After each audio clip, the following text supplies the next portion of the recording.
Que felicidade grandíssima, mais uma vez podermos estar juntos para mais um encontro com uma palavra. E eu digo bem-vindo para mais um estudo da inspirada palavra de Deus. No estudo anterior chegamos até a vida de Gideão, no livro de Juízes. Abra sua Bíblia no capítulo 6.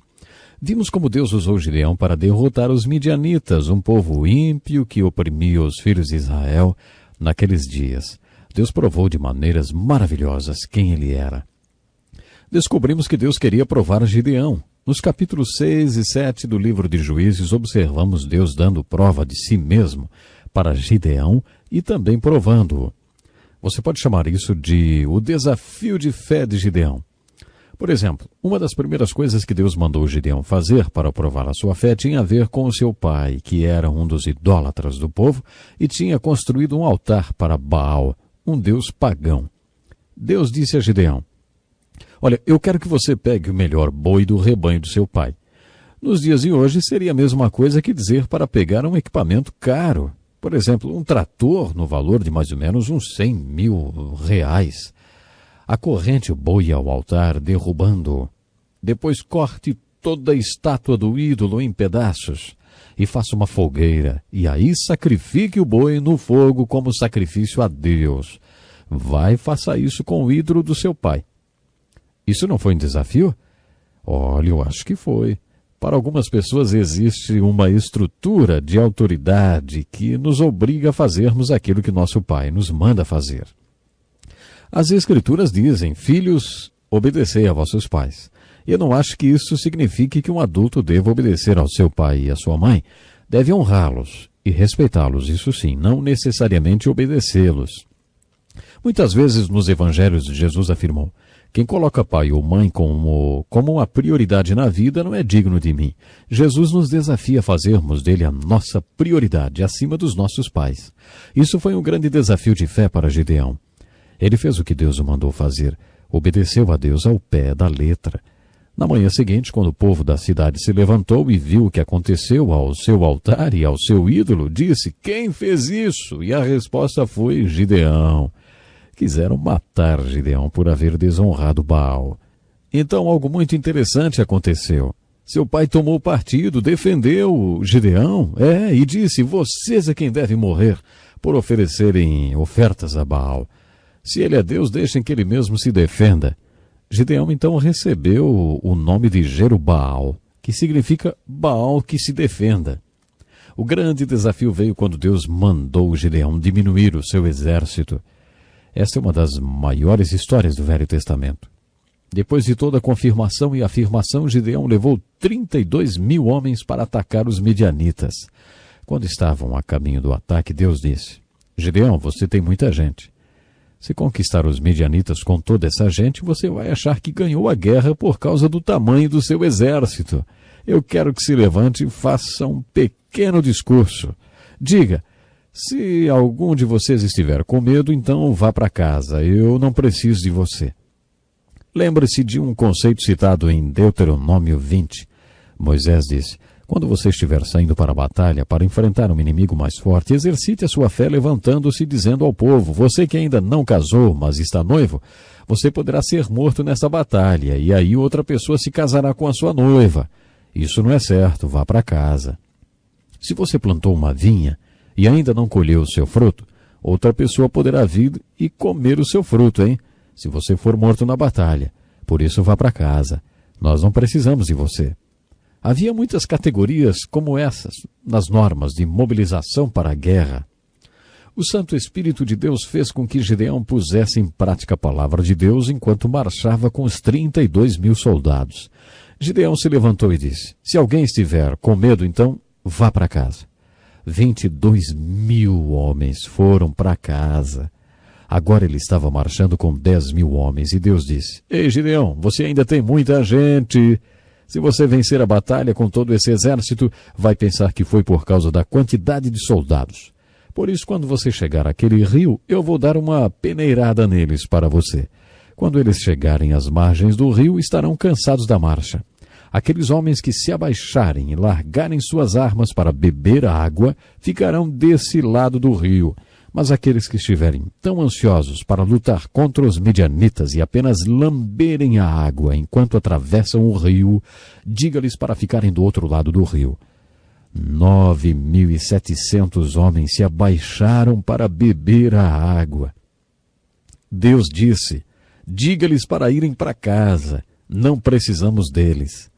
Mas aqueles 300, é isso mesmo, 300 homens que apenas lamberam a água enquanto atravessavam o rio, entregarei os midianitas nas suas mãos. Isso é apenas 1% de todo o exército com o qual Gideão começou. 300 homens. Vemos aqui uma linda aplicação e um lindo ensinamento. Veremos o Senhor Jesus desenvolvendo e aplicando esse ensino na sua primeira aparição. Deus não precisa de uma maioria apática. Nunca precisou. Ele precisa de uma minoria comprometida. É essa lição que aprendemos quando vemos esse exército ser reduzido de 32.000 homens para 300. Outra maneira pela qual Deus provou a fé de Gideão foi por meio do plano de batalha para derrotar os midianitas. Vou tentar ilustrar. Na verdade, a conquista sobre os midianitas não foi um milagre sobrenatural, como foi a conquista de Canaã por Débora. Naquele caso, o milagre sobrenatural causou uma confusão entre as 900 carruagens de ferro de Sísera. Houve uma intervenção divina. Eu realmente creio em milagres. E creio que à medida que você se aprofundar nas Escrituras, terá que decidir se quer crer também ou não. Mas nem todos os milagres foram sobrenaturais. A vitória de Gideão exigiu muita fé, uma tremenda coragem e um bom plano estratégico. Os midianitas estavam acampados num vale muito escuro. Estava tão escuro que eles não viam um palmo na frente do nariz. Deus ordenou que Gideão dividisse o seu exército em 3 companhias de 100 homens cada e os posicionasse ao norte, leste e também oeste. Gideão recebeu ordens bem específicas e as passou para seus homens. Temos aqui um estudo profundo de liderança. Gideão disse, terá que ser assim. Tudo o que eu fizer, vocês deverão fazer. Isso sim é liderança. Todos aqueles homens estavam realmente comprometidos. Na mão direita eles tinham um tipo de jarra que cobria a tocha e na mão esquerda tinham uma trombeta. Quando Gideão deu o sinal, eles quebraram as jarras, expuseram as 100 tochas. Depois tocaram as 100 trombetas e aí gritaram, espada pelo Senhor e por Gideão. Isso aconteceu em 3 diferentes lugares. Se você fosse um midianita, dormindo no chão, em completa escuridão, o que pensaria se acordasse e ouvisse 100 jarras se quebrando, visse 100 tochas, ouvisse 100 trombetas tocando e 100 homens gritando ao norte do seu acampamento? Depois a mesma coisa ao leste e depois a mesma coisa ao oeste. Olha, você provavelmente pensaria que estava cercado pelo imenso exército de Gideão. Nós sabemos que eram apenas 300 homens comprometidos. Esse fato corresponde à aplicação de uma promessa dada por Moisés no livro de Levíticos. Alguns poucos de vocês derrotarão milhares de inimigos. Essa promessa foi literalmente cumprida nessa passagem. Os midianitas pensaram que estavam cercados. Lembrem-se, estava escuro como o breu. Eles simplesmente entraram em pânico e começaram a matar uns aos outros. Os homens de Gideão os puseram para correr do vale. Eles foram marcados como gado. Então aqueles homens de Gideão que tinham deixado o exército voltaram para a batalha. Quando a batalha fica mais fácil, não é difícil encontrar quem queira lutar, não é verdade? Aqueles que tinham ido embora voltaram e todos juntos acabaram com os midianitas, conquistando todo o seu poderio. A conquista dos midianitas é descrita num lindo versículo do Velho Testamento que diz: cada um deles tomou a sua posição ao redor do acampamento dos midianitas e todos os midianitas gritaram, correram e fugiram. Que versículo maravilhoso, hein? Cada um deles tomou a sua posição. A razão pela qual Gideão teve que peneirar a maioria apática até ficar com a minoria comprometida é que ele precisava de 100% de participação. Suponha que 70% daquele exército ficasse com medo e não tocasse a trombeta, nem levantasse suas tochas e nem gritasse. Suponha que apenas 30% tocasse a trombeta, levantasse a tocha e gritasse. Eles teriam sido aniquilados. Para que o plano desse certo, era necessário 100% de comprometimento daquele 1% de participantes.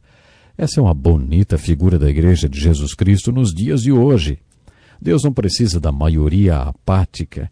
Ele precisa de uma minoria comprometida no corpo de Cristo, posicionada no lugar certo. Se Deus pudesse fazer com que nós tomássemos cada um sua posição e exercêssemos o nosso dom espiritual dado por Ele, nós faríamos grandes e grandes coisas. O livro de Juízes fala de outros juízes. Jefté é um deles, filho ilegítimo e odiado por seus irmãos, até que foram dominados pelos filhos de Amon. Aí então precisaram da habilidade militar de Jefté. Eles o procuraram para que fosse o libertador deles. Dessa história podemos tirar algumas lições práticas para a nossa vida. Uma delas aprendemos quando consideramos o voto de Jefté.